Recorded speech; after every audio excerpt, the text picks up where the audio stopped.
तखलिया मिला तो मैंने अपनी बीवी को समझाया कि कबाब होने की ज़रूरत नहीं। इंसान की ज़िंदगी में ऐसे लम्हात आ ही जाया करते हैं जो वहमो गुमान में भी नहीं होते। उनको बसर करने का सबसे अच्छा तरीका यही है कि उनको गुजर जाने दिया जाए। लेकिन हस्बे मामूल मेरी बीवी ने मेरी इस कन्फ्यूसियाना नसीहत को पल्ले न बांधा और बड़बड़ाती रही। इतने में कबाबिस्तान का शहजादा रोल्स रॉयस किस्म का तांगा लेकर आ गया और हम प्रभात नगर के लिए रवाना हो गए। और ये बहुत ही अच्छा हुआ कि फिल्मों का मेरा पुराना साथी घर में मौजूद नहीं था। हाँ, उसकी बीवी थी। चड्डे ने मेरी बीवी मेरे पुराने साथी की बीवी के सुपुर्द की और कहा, खरबूजा खरबूजे को देखकर रंग पकड़ता है, बीवी बीवी को देखकर रंग पकड़ती है, और ये हम अभी हाजिर होकर देखेंगे। फिर वो मुझसे मुखातिब हुआ, चलो मंटो, स्टूडियो में तुम्हारे पुराने साथी को पकड़ें। चड्ढा कुछ ऐसी अफरा तफरी मचा दिया करता था कि मुखालिफ कुव्वतों को सोचने समझने का बहुत कम मौका मिलता था। उसने मेरा बाजू पकड़ा और मुझे बाहर खींच लाया। मेरी बीवी देखती ही रह गई। तांगे में सवार होकर उसने कुछ सोचने के से अंदाज में कहा, यह तो हो गया, अब प्रोग्राम क्या बने। फिर खिलखिला कर हंस पड़ा, मम्मी, ग्रेट मम्मी। मैं चड्डे से पूछने ही वाला था, ये मम्मी किस तोतनक आमून की औलाद है कि उसने बातों का कुछ ऐसा सिलसिला शुरू कर दिया कि मेरा इस्तिफसार गैर तबई मौत मर गया। तांगा वापस उसी डाक बंगला नुमा इमारत के पास पहुंच गया जिसका नाम सईदा काटेज था, मगर चड्डा जिसको कबीदा काटेज कहता था इसलिए कि उसमें रहने वाले सबके सब कबीदा खातिर रहते थे। हालांकि ये गलत था, जैसा कि मुझे बाद में मालूम हुआ। उस काटेज में काफ़ी आदमी रहते थे, जबकि बादी उल नज़र में वो जगह बिल्कुल गैर आबाद मालूम होती थी। सबके सब उसी फिल्म कंपनी के मुलाजिम थे जो महीने की तनख्वाह हर तीसरे महीने देती थी, और वो भी कई किस्तों में। एक एक करके जब उस कॉटेज के साकिनों से मेरा तारुफ हुआ तो मुझे पता चला कि सब असिस्टेंट डायरेक्टर थे। कोई चीफ असिस्टेंट डायरेक्टर था तो कोई उसका नायब, और कोई नायब दर नायब। हर दूसरा किसी पहले का असिस्टेंट था और अपनी ज़ाती फिल्म कंपनी की बुनियादें उस्तुवार करने के लिए सरमाया फराहम करने की कोशिश कर रहा था। पोशिश और वज़े कतः के एतबार से हर एक हीरो मालूम होता था। कंट्रोल का ज़माना था, मगर किसी के पास राशन कार्ड नहीं था। हर वो चीज़ जो थोड़ी सी तकलीफ़ के बाद कम कीमत पर दस्तयाब हो सकती थी, ये लोग ब्लैक मार्केट से खरीदते थे। फिल्म ज़रूर देखते थे, रेस का मौसम हो तो रेस ज़रूर खेलते थे, वरना सट्टा जीतते साजों तादीर थे मगर हारते हर रोज़ थे। सईदा काटेज की आबादी बहुत गजान थी, बहुत कम थी, इसलिए मोटर गैरेज भी रियायत के लिए इस्तेमाल होता था। उस मोटर गैरेज में एक फैमिली रहती थी। शीरी नाम की एक औरत थी जिसका खाविंद शायद महज यकसानियत तोड़ने के लिए असिस्टेंट डायरेक्टर नहीं था। हालांकि वो उसी फिल्म कंपनी में मुलाजिम था, वो मोटर ड्राइवर था। मालूम नहीं वो कॉटेज में कब आता था और कॉटेज से कब जाता था कि मैंने उस शरीफ आदमी को वहाँ कभी नहीं देखा। शीरी के वतन से एक छोटा सा लड़का था जिसको कॉटेज के तमाम साकिन फुर्सत के औकात में प्यार करते थे। शीरी जो कबूल सूरत थी, अपना बेशतर वक्त गैरेज के अंदर गुजारती थी। काटेज का मुअज्जी हिस्सा चड्डे और उसके दो साथियों के पास था। ये दोनों भी एक्टर थे, मगर हीरो नहीं थे। इनमें एक सईद था जिसका फिल्मी नाम रंजीत कुमार था। चड्डा कहा करता था, सईदा काटेज इसी खरजात के नाम की रियायत से मशहूर है। दरअसल इसका नाम कबीदा काटेज ही था। सईद खुश शक्ल था और बहुत कम गो। चड्डा उससे कछुआ कहा करता था, इसलिए कि वो हर काम बहुत आहिस्ता आहिस्ता करता था। दूसरे एक्टर का नाम मालूम नहीं क्या था, मगर सब उसे गरीब नवाज कहते थे। वो हैदराबाद के एक मुतमव्विल घराने से ताल्लुक़ रखता था और एक्टिंग के शौक़ में वो पूना चला आया था। तनख्वाह उसकी 250 रुपये माहवार मुकर्रर थी। 1 बरस हो गया था उसे मुलाजिम हुए, मगर इस दौरान में उसने सिर्फ एक दफ़ा 250 रुपये बतौर एडवांस लिए थे, वो भी चड्डे के लिए कि चड्डे पर एक बड़े खूंखार पठान के कर्ज का आयदगी लाजिम हो गई थी। अदबे लतीफ़ किस्म की इबारत में फ़िल्मी कहानियाँ लिखना उसका शुगल था। कभी कभी शेर भी मौजू कर लिया करता था। कार्टिस का हर शख्स उसका मकरूज़ था। एल ब्रादरान अकील और शकील थे। दोनों किसी असिस्टेंट डायरेक्टर के असिस्टेंट थे और बरअक्स नाम नेहंद नामे जंगी वाकाफूर की ज़रबो मिसल के इब्ताल की कोशिश में हमातन मसरूफ़ रहते थे। बड़े तीन यानी चड्डा, सईद और गरीब नवाज हर वक्त शीरी का ख्याल रखते थे। वे तीनों एक साथ गैरेज में नहीं जाते थे। तीनों जब कॉटेज के बड़े कमरे में जमा होते तो उनमें से एक उठकर गैरेज में चला जाता और गैरेज में बैठकर शीरी से घरेलू मामलात पर बातचीत करता रहता। बाकी दोनों अपने अशगाल में मसरूफ़ रहते। जो असिस्टेंट किस्म के लोग थे वो शीरी का हाथ बटाया करते थे। कभी बाजार से सौदा सुलफ ला दिया, कभी लॉन्ड्री में कपड़े धुलने दे आए और कभी रोते बच्चे को बहला दिया। सईदा काटेस के साकिनों में कबीदा खातिर कोई भी न था। सबके सब मसरूर थे। उनमें से कभी कोई अपनी कबीदगी का, अपने हालात की नमुशाअदत का जिक्र करता भी तो बड़े शादा व फरहा अंदाज में। इसमें कोई शक नहीं कि उनकी सबकी ज़िंदगी बहुत दिलचस्प थी। हम काटेस के गेट में दाखिल हुए ही थे कि गरीब नवाज काटेस से बाहर निकलता हुआ दिखाई दिया। चड्डे ने उसकी तरफ गौर से देखा और अपनी जेब में हाथ डालकर कई नोट निकाले और गिने बगैर गरीब नवाज को दे दिए। 4 बोतलें स्कॉच की, कमी आप पूरी कर दीजिएगा, बेशी हो तो मुझे वापस मिल जाए। गरीब नवाज के हैदराबादी होठों पर गहरी सांवली मुस्कुराहट नमूदार हुई। चड्डा खिलखिला कर हंस पड़ा और मेरी तरफ देखकर उसने गरीब नवाज से कहा, ये मिस्टर 1-2 हैं, लेकिन इनसे मुफस्सिल मुलाकात की इजाज़त इस वक्त नहीं मिल सकती। ये रम पिए हुए हैं, शाम को स्कॉच आ जाए तो, लेकिन आप जाइए। गरीब नवाज चला गया तो हम काटेज में दाखिल हुए। चड्डे ने एक जोर की जमाई ली और रम की बोतल उठाई जो निस्फ से ज़्यादा खाली थी। उसने रोशनी में मिकदार का सरसरी अंदाज़ा किया और नौकर को आवाज़ दी, कजाकिस्तान के शहजादे। जब कजाकिस्तान का शहजादा नमूदार न हुआ तो चड्डे ने अपने गिलास में एक बड़ा पैग डालते हुए कहा, ज़्यादा पी गया है कमबख्त। गिलास चढ़ाकर वो कुछ फिक्रमंद हो गया। यार, तुम भाभी को खामखा ले आए। खुदा की कसम, मुझे अपने सीने पर एक बोझ सा महसूस हो रहा है। फिर उसने खुद ही को अपनी तस्कीन दी, मेरा ख्याल है वो बोर नहीं होंगी वहाँ। मैंने कहा, हाँ, वहाँ रहकर वो मेरे कत्ल का फौरी इरादा नहीं कर सकती। मैंने अपने गिलास में थोड़ी सी रम डाली जिसका जायका बुसे हुए गुड़ की तरह था। जिस कबाड़ खाने में हम बैठे हुए थे उसमें सलाखों वाली 2 खिड़कियां थीं जिनसे बाहर का गैर आबाद हिस्सा नज़र आता था। खिड़की से किसी के बाआवाज़ बुलंद चड्डा नाम लेकर पुकारने की आवाज़ सुनाई थी तो मैं चौंक पड़ा।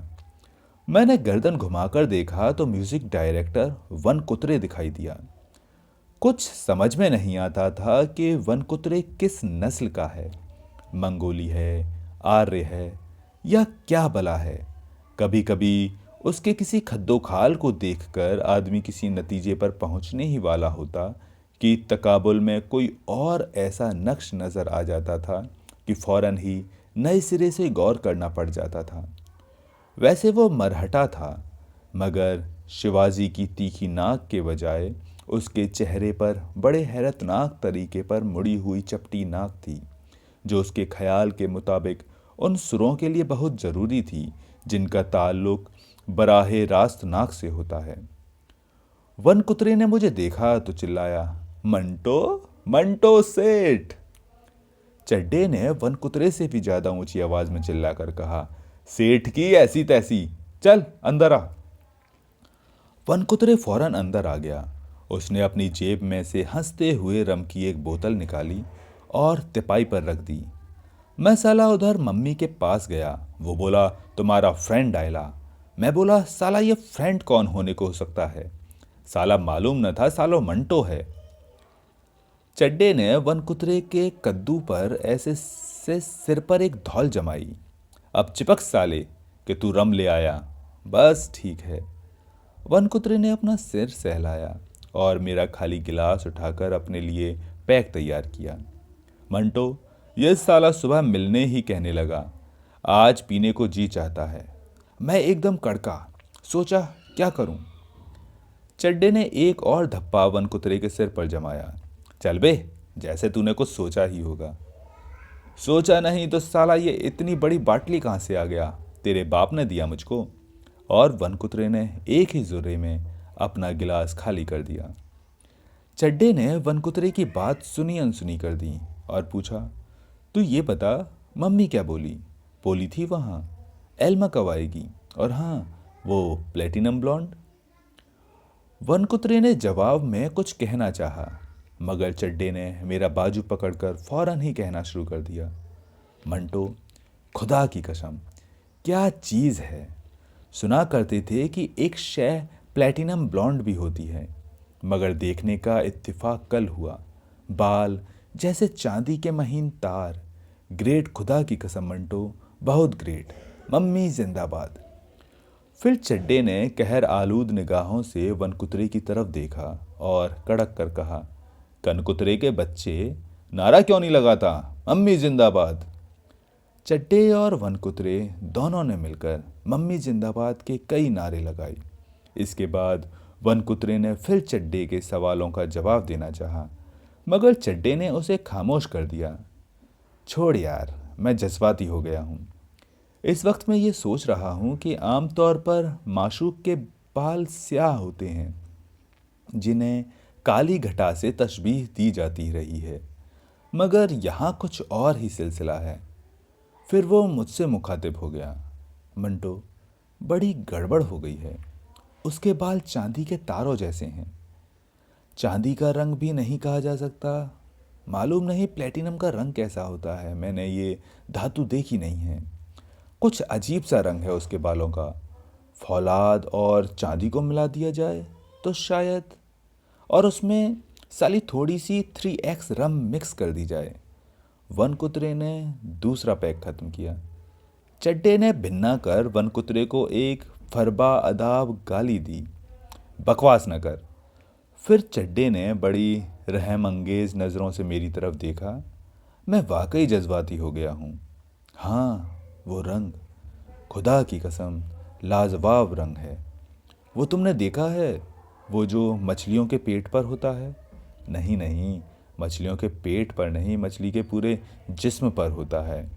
पॉम्फ्रेट मछली, उसके वो क्या होते हैं, नन्हे नन्हे?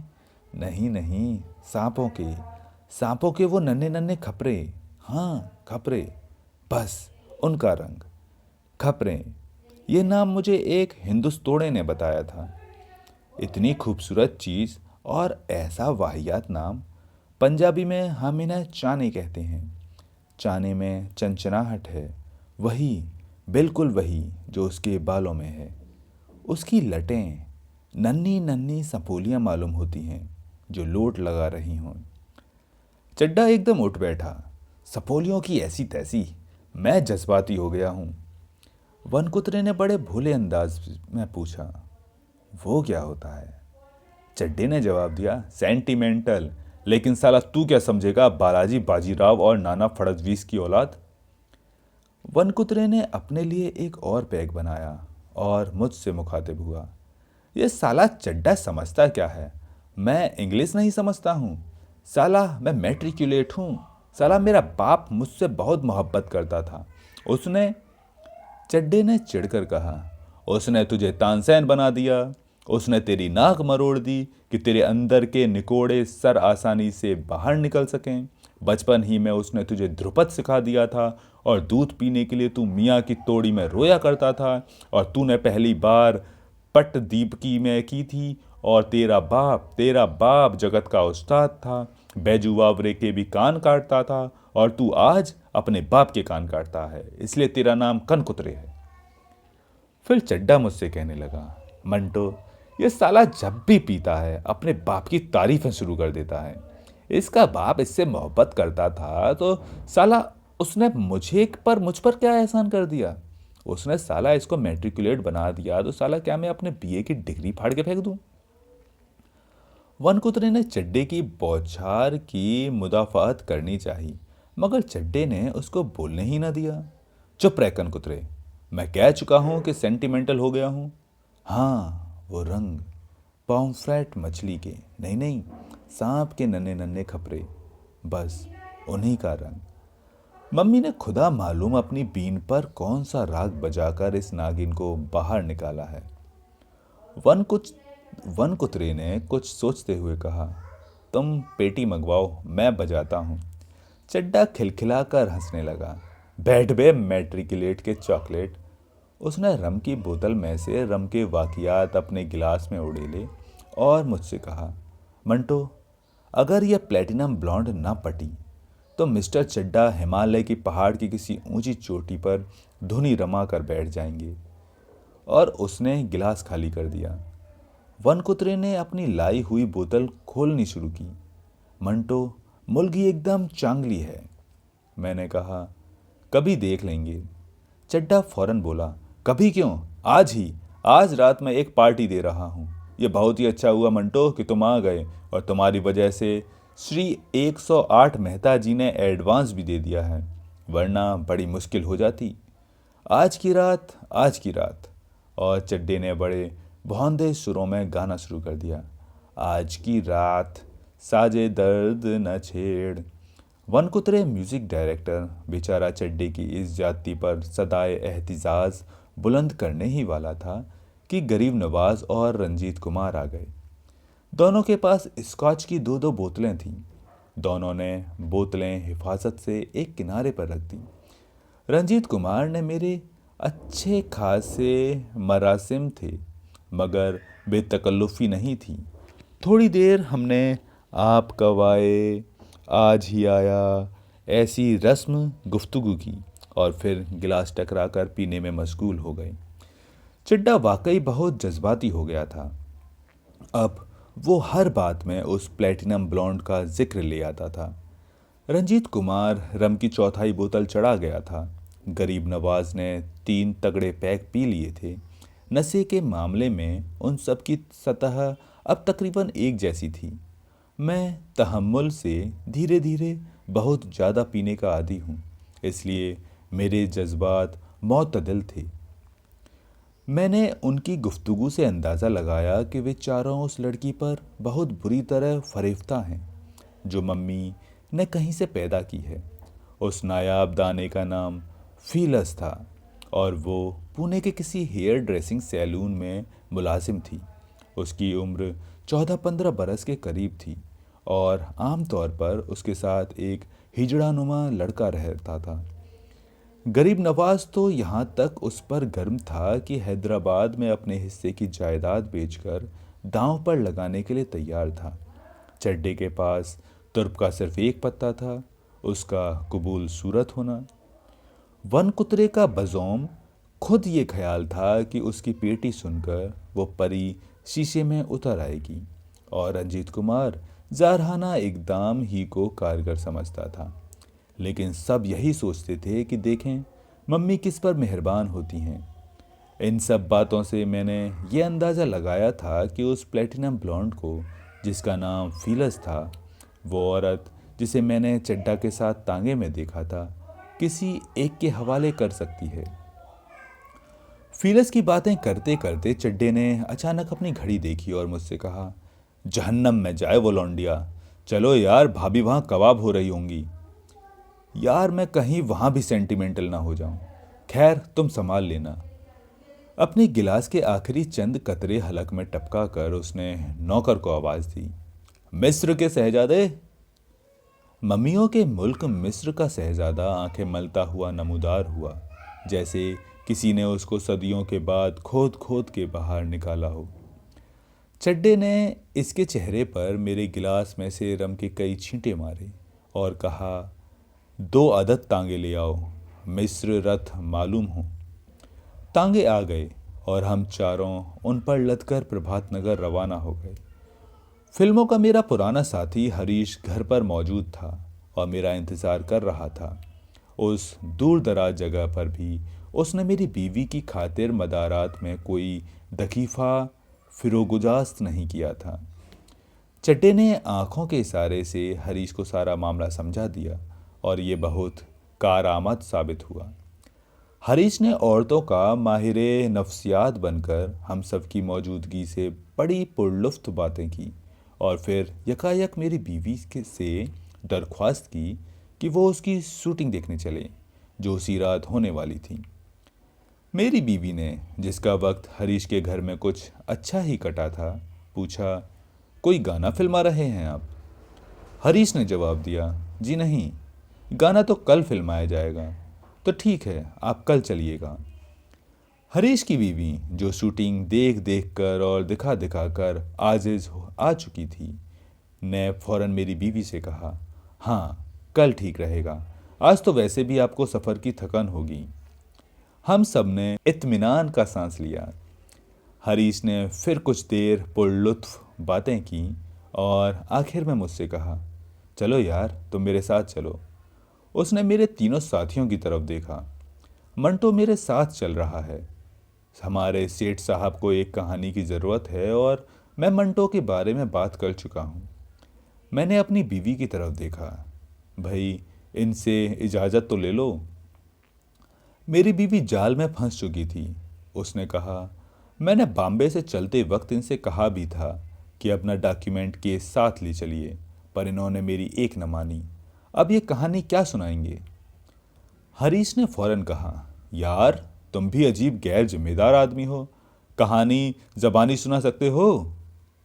मैंने इत्मीनान से कहा, हाँ ऐसा हो सकता है। फिर चड्डे ने ड्रामे में तकमीली टच दिया, तो भाई हम चलते हैं, कल मिलेंगे। और वो तीनों सलाम नमस्ते वगैरह करके चले गए। थोड़ी देर के बाद मैं और हरीश बाहर निकले।